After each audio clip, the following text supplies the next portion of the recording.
كودا وما لمعان وعدل نسيه عيدا. بسم الله الرحمن الرحيم.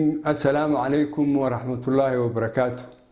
وصدام كير رمضان waxaan joognaa magaalada Hargeysa.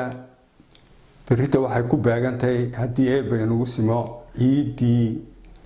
ciid al-fidriga dhammaan dadka muslimiinta dadka Soomaaliyeed gaar ahaan shacbiga reer Somaliland meel kasta ay joogaan ba waxaan u leenahay ciid mubaarak oo kullu caam wa antum bikhair.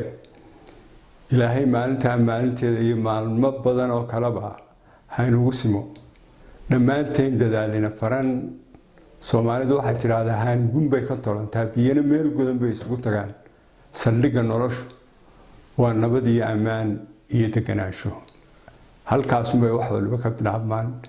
intaasi ina wada faran sidii aynu ugu dadaali lahayn ilaahay waxaan idinka rajaynayaa dhammaanteen inaynu bashbash iyo barwaaqo ilaahayna inaga dhigo kuwii dalkooda iyo dadkoodaba usoo jeeda. والسلام عليكم ورحمة الله وبركاته.